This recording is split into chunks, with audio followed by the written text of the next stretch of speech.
अस्सलाम वालेकुम। आज हमारे साथ एक बहुत ख़ास मेहमान मौजूद हैं, सुमैया खान, जिन्होंने एनपीटी पास किया है। तो सबसे पहले तो सुमैया, आपको बहुत मुबारक हो। Thank you so much Kiran, thank you so much. तो बताइए अपने बारे में कि आप पाकिस्तान में कहाँ से हैं और आपने इस सफ़र का आगाज़ कैसे किया? मैं पाकिस्तान से कराची से हूँ और मैंने अपनी जो एजुकेशन स्टार्ट की थी वो Liaquat national school of physiotherapy से स्टार्ट की थी और वहाँ से मैंने अपना डीपीटी किया था और मेरी ग्रेजुएशन 2018 में हुई थी। ज़बरदस्त। तो एनपीटीई की तैयारी से पहले एक मरहला होता है वीज़ा हासिल, तो वो आपके लिए कैसा था? आप किस वीज़ा पे हैं और क्या चैलेंजेस थे आपके लिए? मेरे हस्बैंड यहाँ पे F1 वीज़ा पर आए थे, तो मैं उनकी dependent spousal visa F2 visa पर आई थी। तो वो तो इतना चैलेंजिंग नहीं होता, बट वहाँ से जब आप, क्योंकि मैं 5 साल अपने काम करती थी वहाँ पे कराची में, हॉस्पिटल में थी मैं, साउथ सिटी हॉस्पिटल में। तो वहाँ से जब आप यहाँ आते हो और F2 वीज़ा पे आप काम नहीं कर सकते, तो आपको मतलब अपनी आइडेंटिटी बनानी होती है, खुद कुछ करना होता है। और क्योंकि मैं फिजियोथेरेपिस्ट थी तो मैंने सबसे पहले सोचा कि मुझे फिजियोथेरेपिस्ट वापस बनना है, जो कि मैं थी ऑलरेडी।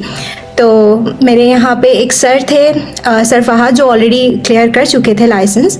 तो मेरी उनसे बात हुई, उन्होंने मुझे आपका ग्रुप सजेस्ट किया। उन्होंने बोला आपके एक पाकिस्तानी ग्रुप है जो एनपीटी के स्टूडेंट्स के लिए बनाया हुआ है डॉक्टर किरण ने, और वो उधर स्टूडेंट्स की बहुत हेल्प करती हैं। मैंने ज्वाइन किया और आई थिंक वो मेरी लाइफ का सबसे बेस्ट डिसीजन था, क्योंकि थ्रू आउट लाइक मेरी इवैल्यूएशन से लेके मेरे पास होने तक मुझे उस ग्रुप से बहुत हेल्प मिली। क्योंकि जब हम पाकिस्तान से आते हैं तो हमें ना ऐसा बंदा चाहिए होता है जो हमें बताए कि अच्छा इवैल्यूएशन कहाँ से होगी। डिफ़िकल्ट स्टेजेस होते हैं। आपके पूरे ग्रुप ने, आपने मेरी बहुत हेल्प की। फिर आप ही ने मुझे सजेस्ट किया था कि फाइनल फ्रंटियर आप ज्वाइन करो उनकी जो है FLC की क्लासेस को।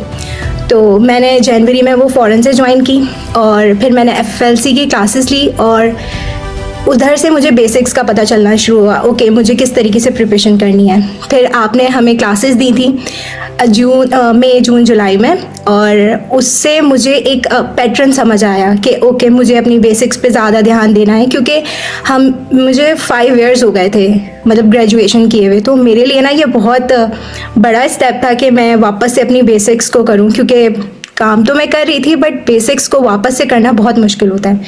और आपके ग्रुप की रेगुलर क्वेश्चन जो आते थे, जब सॉल्व नहीं कर पाते थे तो होता था कि ओके, मुझे ये और पढ़ना है और पढ़ना है। फिर मैंने प्रियम का ज्वाइन किया था इन अक्टूबर, और फिर वहाँ से मैंने क्वेश्चंस अपने एग्ज़ाम्स देने शुरू किए। प्रियम की LSP बहुत इफ़ेक्टिव रही और मुझे ऐसा लगने लगा कि ओके, अब मैं प्रिपेयर हूँ। मैं जुलाई में एग्ज़ाम देना चाहती थी क्योंकि इवैल्यूएशन का प्रोसेस बहुत लंबा हो गया था। मुझे अगस्त के स्टार्ट में NYSED से आया था कि now you can appear in exam, जो कि डेट्स निकल गई थी जुलाई की। मैंने अक्टूबर में अपना फ़र्स्ट एग्ज़ाम दिया और अल्हम्दुलिल्लाह मैंने फ़र्स्ट अटैम्प्ट में उसे क्लियर किया। So thank you so much आपका। बहुत बहुत मैं ब्लेस्ड हूँ कि मैं आप लोगों से मिली, फाइनल फ्रंटियर से मिली, और मेरी ये जर्नी इतनी स्मूथली हो गई। मतलब मैं लोगों से सुनती हूँ कि उनको इतनी प्रॉब्लम्स होती हैं, पहले वो आई डोंट वांट टू से, बट पहले वो फेल हो जाते हैं, फिर उनको सोर्सेज पता चलती हैं, ओके आप ये ज्वाइन कर लो, आप ये ज्वाइन कर लो। बट अल्हम्दुलिल्लाह मेरी स्टार्ट ही बहुत अच्छी और बहुत अच्छे से मुझे सारी चीज़ें अलाइन हुई मिली। मेरी पाकिस्तानी टीम हो, मेरी फाइनल फ्रंटियर टीम हो, मुझे ऐसा लगा कि मैं लाइक बिल्कुल बेड ऑफ रोजेस, जो आप कहते हैं कि आपको सारी चीज़ें आपको बिल्कुल सही स्मूथली मिल रही होती हैं। मेरे बहुत यहाँ के फाइनल फ्रंटियर के ही थे जो पास हुए थे, उनकी तरफ से गाइडेंस मिली, मेरे हस्बैंड की तरफ से मोटिवेशन मिली। तो yes, it was difficult, but आप लोगों ने इसे बहुत ईजी बना दिया मेरे लिए। Thank you so much. ये हमारे लिए बहुत फख्र की बात है, आपने इस जर्नी में हमारा साथ जो है वो चुना, और बड़ा एक यादगार सफ़र था हम लोगों का एक साथ। तो आप ये बताएं कि जब पास हो गए हो अब आप, तो ये क्या फीलिंग है पहली अटेम्प्ट पे पास करना एज अ पाकिस्तानी स्टूडेंट? आप सारे उन मुश्किलात का सामना करने के बाद आप इस तरफ आए हो, तो कैसा लग रहा है आपको? मैं आपको बता नहीं सकती। मैं जब पास हुई और मैं पूरा टाइम बैठी हुई थी and I was just clicking कि मुझे पता चले मैं पास हूँ या नहीं हूँ। और मतलब मैंने सबको ना नेक्स्ट डे का बताया था कि मेरी कल रिजल्ट आएगा ताकि मुझे कोई कॉल ना करे, और मैं इतना डरी हुई थी। और जब वो आया ना तो मैं इतना रोना शुरू हो गई। मैंने अपनी सिस्टर को कॉल की और बस मैं रो रही थी, और वो समझी कि मैं फेल हो गई, और वो मुझे वो करी कोई बात नहीं, नेक्स्ट अटेम्प्ट में कर लेना। बट ये जो फीलिंग होती है ना, फीलिंग ऑफ अचीवमेंट, और आप कुछ कर सकते हो, मतलब आप पास कर सकते हो, और हम यहाँ पे आके किस तरीके से करेंगे। बट लिटरली जब मैं पढ़ रही थी, ये सब कुछ कर रही थी, जब वो लोग मुझे समझा रहे थे, मुझे अपनी क्लासेस याद आ रही थी। जस्ट कि आपको अपने आप को फील करना होता है कि आप कर सकते हो, तो बस बहुत अच्छी फीलिंग है। I can't describe in words.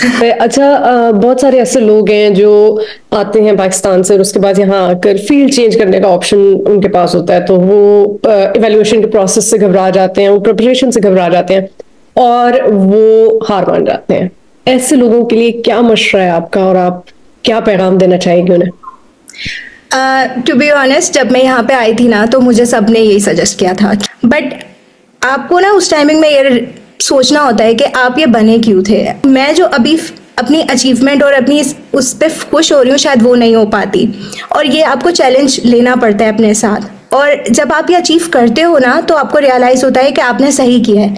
और मुझे ऐसा फील होता है कि जब मैं बनी फिजियोथेरेपिस्ट हूँ, मैं आप लोगों को देखती हूँ दूसरों को हेल्प करते हुए, फिजियोथेरेपी स्टूडेंट्स को, तो मुझे फील होता है कि हाँ, मैं इन चीज़ों के लिए हूँ, मैं पेशेंट्स को ट्रीट करने के लिए बनी हूँ। तो अगर कोई और फील्ड में जाती तो आपको जो सेल्फ सेटिस्फेक्शन आती है अपने आप से, वो नहीं आ पाती।